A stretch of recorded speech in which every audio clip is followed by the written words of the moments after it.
നമസ്കാരം. വാജിവാഹനവും അടിച്ചുമാറ്റി. അപ്പോൾ അത് അടിച്ചുമാറ്റിയതാര്? തന്ത്രിയെ കുറ്റപ്പെടുത്തി ചിലർ രക്ഷപ്പെടാൻ ശ്രമിക്കുന്നുണ്ട്. അതിന് പിന്നിൽ കെ രാഘവൻ, അദ്ദേഹത്തിന്റെ വെളിപ്പെടുത്തൽ ശുദ്ധ കള്ളമാണ്. ശബരിമലയിലെ പഴയ കൊടിമരത്തിലെ വാജിവാഹനം 2017 തന്ത്രിക്ക് കൈമാറിയത് താൻ അറിയാതെയാണ് എന്ന് അന്നത്തെ ദേവസ്വം ബോർഡിൽ ഉണ്ടായിരുന്ന CPM അംഗമായിട്ടുള്ള കെ രാഘവന്റെ വെളിപ്പെടുത്തലാണ് ഞാൻ ഈ പറഞ്ഞത്. വലിയ ചർച്ചയാകുന്നുണ്ട് ആ വിഷയം. പക്ഷേ രാഘവന്റെ വാദം അത് പൊളിയുന്ന തരത്തിലുള്ള ദൃശ്യങ്ങൾ ഇപ്പോൾ പുറത്തു വന്നു. വാജിവാഹനം തന്ത്രിക്ക് കൈമാറുന്ന അന്നത്തെ ചടങ്ങിൽ ഇതേ രാഘവനും പങ്കെടുക്കുന്നതിന്റെ ദൃശ്യങ്ങളാണ് പുറത്തു വന്നത് എന്നുള്ളതാണ്. അപ്പോൾ താനൊന്നും അറിഞ്ഞില്ല എന്ന് പറയുന്നത് എങ്ങനെയാണ് രാഘവ? 2017 ദേവസ്വം പ്രസിഡന്റ് പ്രയാർ ഗോപാലകൃഷ്ണനെയും കോൺഗ്രസ് പ്രതിനിധിയായിട്ടുള്ള അന്നത്തെ ദേവസ്വം ബോർഡ് അംഗം അജയ് തറയിലിനെയും കുടുക്കും വിധമായിരുന്നു ബോർഡിലുണ്ടായിരുന്ന CPM അംഗം കെ രാഘവന്റെ വെളിപ്പെടുത്തൽ, ആ പ്രതികരണം അല്ലെങ്കിൽ വെളിപ്പെടുത്തലിലൂടെ നടത്തിയത് എന്നുള്ളതാണ്. പഴയ കൊടുമരം മാറ്റിയപ്പോൾ അതിലുണ്ടായിരുന്ന വാജിവാഹനം തന്ത്രി കണ്ഠരര് രാജീവർക്ക് കൈമാറിയത് 2012 ദേവസ്വം ഉത്തരവ് മറികടന്നായിരുന്നു എന്നും രാഘവൻ അന്ന് അഭിപ്രായപ്പെട്ടിരുന്നു.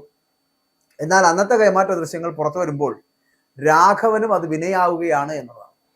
പ്രയാറിനും അജയ് തറയിലിനുമൊപ്പം രാഘവനും അതേ ചടങ്ങിലുണ്ട്. അപ്പോൾ അന്നത്തെ കൈമാറ്റ ചടങ്ങിനെ സംശയിക്കുന്ന SITക്ക് ഇനി അജയ് തറയിലിനെ ചോദ്യം ചെയ്യുകയാണ് എങ്കിൽ രാഘവനെയും ചോദ്യം ചെയ്യേണ്ട സ്ഥിതിയാണ് ഇപ്പോൾ ഉള്ളത്.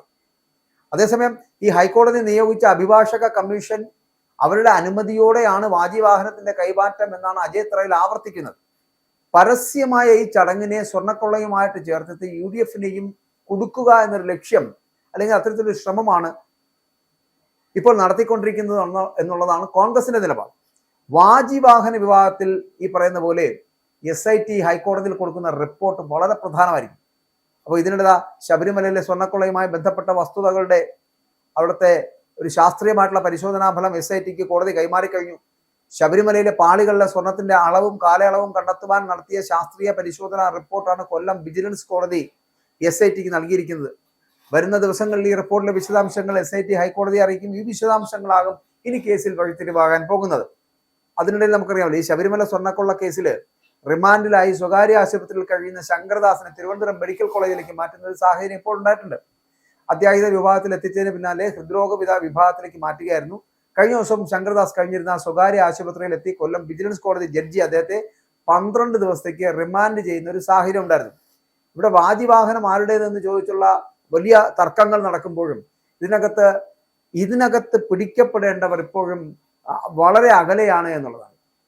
അപ്പോൾ ഇവിടെ വാജിവാഹനവുമായി ബന്ധപ്പെട്ട് വരുന്ന വിഷയങ്ങൾ തന്ത്രിക്കെതിരെ ആഞ്ഞടിച്ചുകൊണ്ട് മുന്നോട്ട് പോകുന്നു. മാത്രമല്ല, ഈ വിഷയം ആരംഭിക്കുമ്പോൾ ഇതിന്റെ യഥാർത്ഥ ഉത്തരവാദികൾ എന്ന് പറയപ്പെടുന്ന സകലമാന CPMന്റെയും ഒപ്പം സഖാക്കളുടെയും ഇടയിലേക്കാണ് ഈ അന്വേഷണം അടക്കമുള്ളവ പോരുന്നതെങ്കിൽ ഇപ്പോൾ അവസാന ലാപ്പിലേക്ക് എത്തുമ്പോൾ അല്ലെങ്കിൽ ഇതിന്റെ ഒരു ക്ലൈമാക്സിലേക്ക് എത്തപ്പെടുമ്പോൾ അതിനകത്ത് കോൺഗ്രസിന്റെ കൂടി ഒരു ഇടപെടൽ ഉണ്ടായിട്ടുണ്ട് എന്നുള്ള സൂചനകൾ നൽകുന്ന തരത്തിലേക്ക് എത്തപ്പെടുന്നുണ്ട്.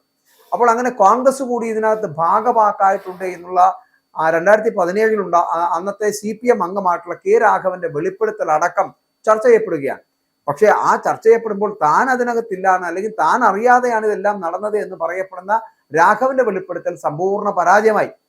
കാരണം വാജിവാഹനം അടിച്ചു മാറ്റിയത് ആരാണെങ്കിലും അല്ലെങ്കിൽ വാജിവാഹനം അടിച്ചു മാറ്റുവാൻ കൂട്ടുനിന്നവർ ആരാണെങ്കിലും ഇപ്പോൾ ഇവർ പറയുന്നത്, CPM പറയുന്നത്, അത് അന്നത്തെ പ്രസിഡന്റായിരുന്ന പ്രയാർ ഗോപാലകൃഷ്ണൻ കോൺഗ്രസിന്റെ നേതാവാണ്, അജയ് തറയിൽ കോൺഗ്രസിന്റെ നേതാവാണ്, ഇവരൊക്കെ കൂടെ അറിഞ്ഞുകൊണ്ടാണ് ചെയ്തത് എന്നും അപ്പോൾ ഇതിന് പിന്നിൽ പ്രവർത്തിക്കുന്നത് കോൺഗ്രസ് ആണ് എന്നും വരുത്തി തീർക്കുവാനുള്ള ശ്രമം ഉണ്ടായിരുന്നു. മാത്രമല്ല, അന്നത്തെ CPMന്റെ അംഗമായിട്ടുള്ള കെ രാഘവൻ ഇതിനകത്ത് തനിക്കൊന്നും അറിയില്ല എന്നുള്ള തരത്തിൽ താൻ അറിയാതെയാണ് ഇത്തരത്തിലുള്ള ചടങ്ങുകൾ അവിടെ നടന്നത് എന്ന് പറയപ്പെടുമ്പോൾ അതേ ചടങ്ങിൽ നിൽക്കുന്ന ചിത്രം വളരെ കൃത്യമായിട്ട് നമ്മളെല്ലാവരും ഇന്നുള്ള പല പത്രങ്ങളിലടക്കം നമ്മൾ കാണുകയുണ്ടായി. അപ്പോൾ ആ ചിത്രങ്ങൾ, ആ ദൃശ്യങ്ങൾ വെളിപ്പെടുത്തുന്നത് ഈ പറയുന്ന CPMന്റെ അംഗം പറഞ്ഞതെല്ലാം ശുദ്ധ നുണയാണ്, പൊള്ളത്തരമാണ്, കള്ളത്തരമാണ് എന്നുള്ളതാണ്.